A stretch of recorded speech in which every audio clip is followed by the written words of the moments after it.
রহি পাতার চোখের জলে পানি রে, কান্দে হায় হায় রে সবাই, হায় হায় রে।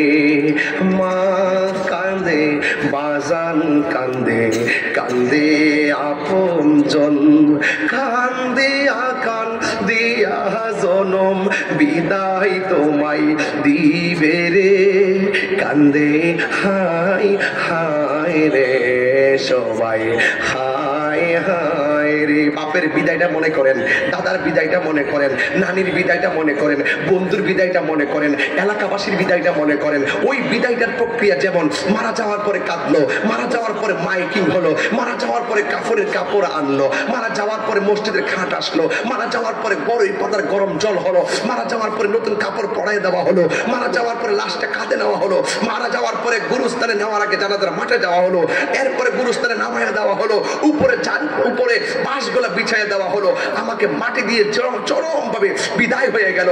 একদিন মনে করবেন আপনার বাবার মৃত্যুর আনুষ্ঠানিকতা যেমন হবে আপনারটা ঠিক এমনই হবে। এই জন্য সেই আনুষ্ঠানিকতায় অংশগ্রহণ করার আগে নিজেকে প্রস্তুত করে নিতে হবে। কথা বলেন ঠিক কিনা? আরো বড় করে বলেন ঠিক কিনা বলেন। মুখের মধ্যে দাড়ি,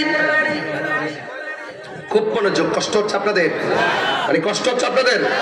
আমি কি বিনা প্রয়োজনে কথাগুলো বলতেছি? আমার কথা হলো, যেহেতু মূর্তি গানের স্মরণে মাহফিল আর কমিটি আমাকে বলছেন, এই জন্য আমি এই সাইডটাতে ওয়াজ করতেছি। এই কবরে কি আমাদের যেতে হবে না ভাই? আরো যে কবরে যেতে হবে না? কবর থেকে আসল ঘর না নকল ঘর? এই ঘরটা আসল। হারে এই ঘরের মাটি নিয়ে আমরা চিন্তা করি না। আমাদের অনেক সময় দেখবেন রাত্রে বেলা যখন ঘুমাইতে যাই, দেখবেন একা একা বের হলে পশমগুলো একটা ঝাড়া মারে।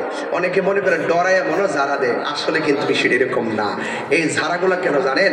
ওই কবরস্থানে যে কবরের মাটি আছে না, আপনাকে ডাকে, আমি জায়গাটা খুব সাংঘাতিক, ভালো করে আসবা, আমার কাছে ভালো আচরণ পাইবা, মন্দ করে আসবা, আমি মাটি তোমার সাথে মন্দ আচরণ করব। মাটি যখন ডাক দেয় তখন একটা ভিসারা দেয়, চিৎকার মেরে কন্যা আল্লাহু আকবার। মানুষটার মুখে দাঁড়িয়ে আছে না নাই? নামাজ 5 ওয়াক্ত পড়ি, কিন্তু লোকটা যখন মারা গেল ওই মুহূর্তে এলাকার মানুষ মাইকিং করে দিল, সবাই আমার সাথে সাথে বিনায়া বিনায়া বলেন, বন্ধুরা রে আমার, ও আমার মাধবপুরের বাবারাও, এ আমার মিরপুরের বন্ধুরা গো, ও আমার ব্রাহ্মণ পাড়ার বাবারা, কুমিল্লার বাবারাও, এই লোকটা মারা যাওয়ার পরে এলাকার মানুষ শখ কইরা, যেহেতু লোকটা ভালো ব্যবসায়ী, যেহেতু লোকটা 5 ওয়াক্ত নামাজ পড়ে, এই জন্য লোকটা ভালো মানুষ, এই ভালো মানুষের কবর করার জন্য মানুষ দৌড় দিল, সুন্দর কইরা কবরটা করলো। যেই মাত্র কবরটা করা শেষ হইতেছে, এই মাত্র দেখতেছেন ওই কবরের ভিতরে বিষধর সাপ নেমে গেছে। বিষধর সাপ যখন নেমে গেছে, যারা কবর করছে তারা দৌড়াইয়া পালাইয়া গেছে। এরপরে লাশটারে দাফন করা লাগবে, সমাজের সিদ্ধান্ত আবার আরেকটা কবর করো। এবার তারা আরেকটা কবর করে, মাটি কবর করতে কিন্তু অনেক কষ্ট আছে না, অনেক মাটি তুলতে হয়। এবার আরেকটা কবর করো, ওরা ইমার্জেন্সি আরেকটা কবর করলো। বন্ধুরা রে আমার, ও বন্ধুরা, এবার আরেকটা কবর করলো। এবার কবর করার পরে যখন কবরটা শেষ হয়ে গেল, এরা মনে মনে ভাবতেছে এই কবরের মধ্যে আর সাপ আসে নাই, ঠিক আছে তাইলে আমরা গোসল টোসল করাইয়া মাইয়তকে আমরা গোরস্থানে নিয়ে আসবো। যেই মাত্র রুয়ানা দেওয়ার জন্য ঘাটটা ফিরাইছে, ফনাতুল্লাহ 2টা সাপ কবরের মধ্যে আবার হাজির হয়ে গেছে। একবার কবর করলো সাপ দেখলো, 2বার কবর করলো সাপ দেখলো।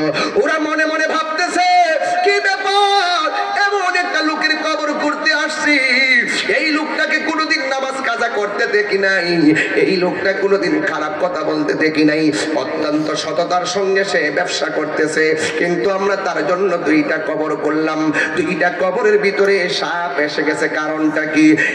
না না, চল চল আল্লাহর বন্ধুর কাছে যাব, যাইয়া 2টা ঘটনা খুললা বলবো। এবার আল্লাহর বন্ধুর কাছে গেল, যাইয়া ডাক দেখে, আল্লাহর বন্ধু, আমাদের সমাজের একটা ভালো মানুষ মারা গেছে, আমরা তার কবর করতে গেলাম, কিন্তু 2বার আমরা কবর করলাম, 2বার কবর করার ভিতরে আমরা কবরের ভিতরে সাপ দেখতে পেলাম। ও হুজুর, এখন আমরা কি করব? সময় তো যাইতে বলতেছে লাশ অত তাড়াতাড়ি দাফন করা লাগবে, মানুষ মারা গেলে তাড়াতাড়ি লাশ দাফন করা লাগে, মেয়ে যদি উপযুক্ত হয়ে যায় তাড়াতাড়ি তার বিয়ে শাদী দেওয়া লাগে। এই জন্য যুবক আমার ডাক দিয়ে আল্লাহর বন্ধু এই এবার লোকটার কবর করলাম। প্রথম কবর করলাম আমরা সাপ দেখলাম, দ্বিতীয় কবর করলাম আমরা সাপ দেখলাম। এখন আমরা বড় চিন্তায় পড়ে গেলাম, এখন আমরা কি করব? সাপ দেখবো কত আর কবর করব কত? আল্লাহর বন্ধু ডাক দিয়া কই যুবক ও এলাকাবাসী, তোমরা একটা কাজ করো, তোমরা তৃতীয়বারের মতন আরেকটা কবর করবা। এবার তৃতীয় কবরটা করার পরে সাপ যদি আসে সাপ সহকারে লাশটারে দাফন করবা, আবার যদি সাপ না থাকে সাপ ছাড়াই লাশটারে দাফন করবা। এবার জনমের তোরে শেষবারের মতন কবরটা করল রে বাবা। এমন সুন্দর করে কবর খোঁড়া শুরু করলো, করতে করতে করতে করতে শেষ। এবার কবরের মধ্যে কোনো সাপ পাই নাই। বাড়ির মধ্যে যাইয়া লাশটারে ধুয়াইলো, ধুয়াইয়া সুন্দর করে কাপড় পরাইলো, কাপড় পরাইয়া জানাজার ময়দানে নামাজ পড়লো। হাজার হাজার মানুষ আসলেন, আসার পরে তার জানাজা পড়াইয়া কান্দের মধ্যে লাশটা লইয়া যেই মাত্র গুরুস্থানে গেছে গো, ওই গুরুস্থানের মধ্যে যাওয়ার পর এবার লাশটারে যেই মাত্র নামাবে, আল্লাহর ধরা কি নরম না শক্ত? আল্লাহ জায়গা মতো ঠিকই ধরব, কথা বলেন ঠিক কিনা? মনে কইরো না ঘুরতাছো ফিরতাছো ধরলে আল্লাহ ছাড়বে না। আজকে জীবনের গুনাহগুলা গাট্টি বাইন্দা আল্লাহর কাছে তওবা করবেন। এবার ওই মুহূর্তে কবরটা কুড়ার পর এবার লাশটাকে জানাজার মাঠ থেকে কবরে নিয়ে যাওয়া হলো। যেই মাত্র কবরে নিয়ে যাওয়া হলো, ওই মুহূর্তে কবর লাশটা যখন নামাবে, ওই মুহূর্তে তারা তাকাইয়া দেখতেছে ওই কবরের ভিতরে আরো ভয়ঙ্কর বিষধর সাপ এসে গেছে। এই সাপ দেখে তারা লাফ মারা লাশটারে ফালাইয়া কোন রকম ভাবে মাটি মুটি দিয়া ফালাইয়া চলে গেছে। এবার এলাকার মানুষ বলা বলি শুরু করলো, এই লোকটারে কোনোদিন মিথ্যা বলতে দেখি নাই, এই লোকটাকে কোনোদিন নামাজ ছাড়তে দেখি নাই, এই লোকটাকে কোনোদিন অন্যায় করতে দেখি নাই, কিন্তু তারে কবরে নামাইতে গেলাম প্রত্যেকটা কবরে সাপ দেখলাম। আমরা তো শুনেছি রাসূল বলেছেন বেনামাজির কবরে সাপে দংশন করবে, বেনামাজিকে কবরে নাভির মধ্যে দংশন করবে। এই লোকটার কবরে নামাইবার আগে প্রশ্ন হওয়ার আগে কেন সাপ?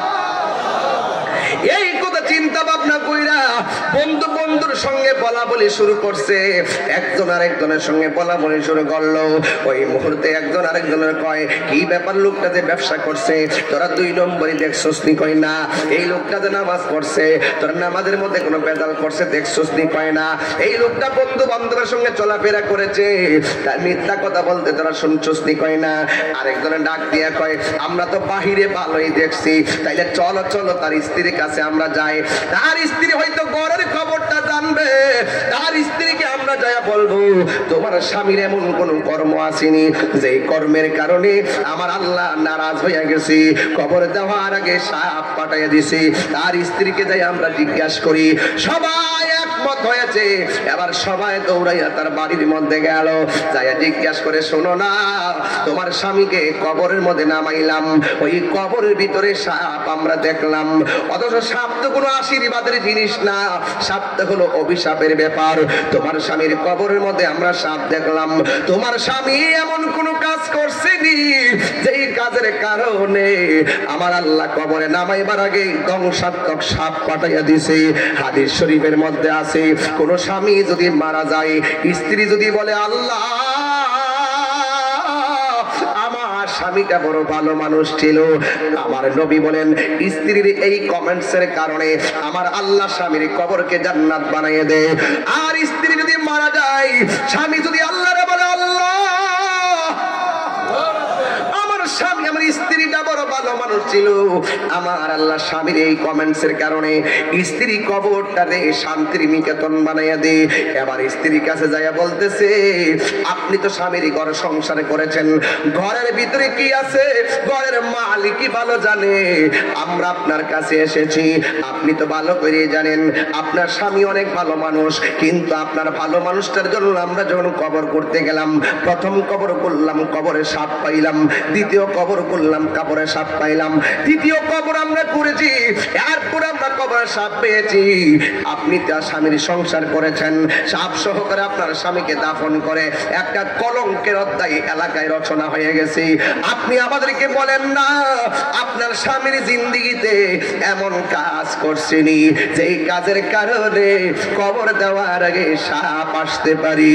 এ যুবক ভাইরা আমার, পায়ে হাত দিয়া বলে দিয়ে যায়, একটু টাইমে বলে দিয়ে যায়, আপনার অন্তর খবর কেউ যদিও না জানে, একজন জানে, জবানটা খুলে বলুন তিনি কে? আরো মায়ার সুরে কন্যা তিনি কে? আরে ওই মুহূর্তে স্ত্রীর কাছে ডাক দিয়া কয়, আপনার স্বামী এমন কাজ করছেন যা আমরা জানি না, আপনি জানেন। বাহিরে তো আপনার স্বামী পুরো আল্লাহর ওলির মতো চলাফেরা করছে, কিন্তু কবরে সাপ যেহেতু নিশ্চয়ই ভিতরে কিছু ঘটনা আছে আপনি জানেন। স্ত্রীটা তখন সত্য কথা বলছে। স্ত্রী কয়, আছে গো, আছে আছে। কয় কি আছে? কয় আমার স্বামীটাতে ব্যবসা করতো, আমার স্বামীর মুখের মধ্যে মধুর ভাষা ছিল, কিন্তু আমার স্বামীর একটা অভ্যাস খারাপ ছিল। আমার স্বামী যে মালগুলো ওজন দিয়া ব্যস্ত, ওই ওজনকৃত মালের সঙ্গে কংক্রিট মিশাইয়া ওজন বাড়াইতো। এই জন্য আমার স্বামীর অভ্যাসটা ছাড়তে পারি নাই। আমার মনে হয় আমার স্বামী দুনিয়ার মানুষকে ঠকাইছে, নিজে কবরে ঠইকা গেছে। আল্লাহ মনে হয় এই জন্য আমার স্বামীর প্রতি বেজার হয়ে গেছে।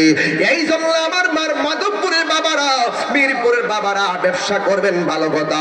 আহাল্লাল্লাহুল বাইআ ওয়া হারামার রিবা। আল্লাহ ব্যবসাকে হালাল করেছেন, সুদকে হারাম করেছেন। এই জন্য সুদ খাওয়া যাবে না, ব্যবসার মধ্যে কাউরে প্রতারণা করা যাবে না।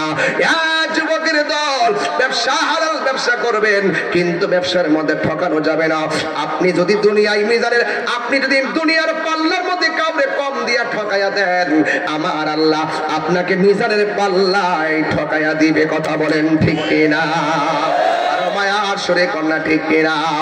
হ্যাঁ বন্ধুরে, ওই মুহূর্তে ওই লোকটার এলাকার বাসী মনে মনে কয়, এই তো ভালো কথা, দেখছো নি উপরে ফিটফাট ভিতরে কত সমস্যা, সে মানুষে ঠকাইছে, আল্লাহ তারে দুনিয়াতে দেখাই এনেছে।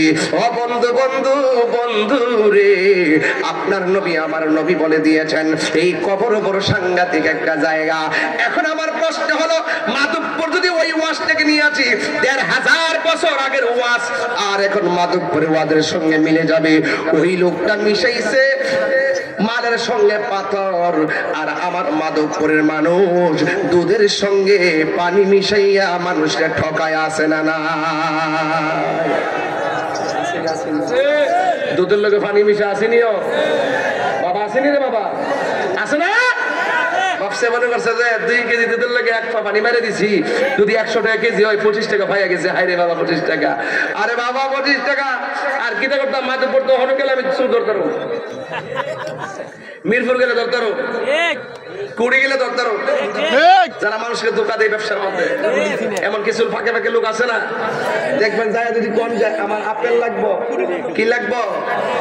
আপেল যে মাপটা দিব, ঠুঙ্গাটা ওজন হইলো 150 গ্রাম, কত বড় কার্টুনের টুকরা নিচে লাগাই রাখে, ওজন বাড়াই রাখে। কথা কোন ঠিক না বেটি? ইডা হইতো হিডা, হিডা হইতো ইডা, হে হইতো পাত্র মিশাছে, তুমি হইতো বা মিশে দাও, তোমরা মুড়া ঠুঙ্গা লাগাইয়া ওজন বাড়াইয়া দিতেছে।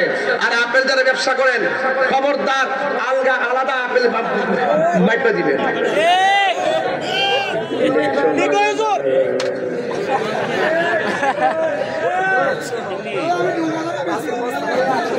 আর ফসা হতে ভালো হতে এটা আলু আলু ফসা হতে হয় বেটা, এ ভালো কথা বলছে বেটা, কথা ঠিক না? পচাতে তো আলু পচাতে বস্তার ভিতরে, আই বাবার বাবা যে অবস্থা, হ্যাঁ ওতে পাথর মিশাইছে আর বাংলাদেশের সালাক কেটে দুধের সাথে পানি মিশাইছে। ইডই হিডা হিডা হিডা হাত তোলা বলো ঠিক ঠিক বলো।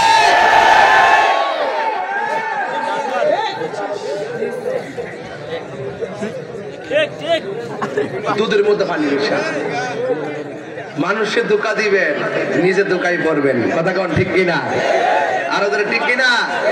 তাহলে আজকে থেকে ওয়াদা, দুধের মধ্যে পানি মিশানো যাবে। যে যত চালাকি করুক না করুক, একজনের কাছে ধরা আছে, তিনি কে? আল্লাহ। আলু ফসা দন যাইতো না, সাবধান বলে দিলাম, ফসা দিলে দিবেন, কয়ে দিবেন যেটা ফসা নিবা নি নৌ যাই না, যদি টেহাতে দিব এক 3 ভাগ কাটটা মুটটা ফালায় আধা ভাগ কাজে লাগাইব, দাম দতে এভাবে ধরতেইব। কথা কোন ঠিক না ঠিক? কত বড় ঠুঙ্গাটা কত বড় ফুট করে লাগাই দিয়া কি যে একটা চালাকি শুরু করে, আমি সব দেখি কিন্তু বলি না, বললে মাইর খাবো। মিষ্টির কাঠানো কি অবস্থা, মাছ যে বেশছে আপনি দেখেননি ঘটনাটা কি? পানি সহকারে মাপটা মাইরা যায়, গরুটা বেচবার আগে কি একটা খাওয়ারে বাবা বেশাবা, পেটটা ফুলায় মোলায় কি যে চালাকি করে।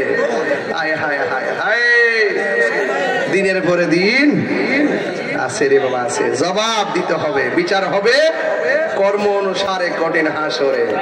সন্ধ্যা হইলে ডাক দিলে না মরে, কইতাম নি গজলটা? আপনি কোন যে গান টান গায়ে গেছি, এই যে 1.5 ঘন্টা চিল্লাই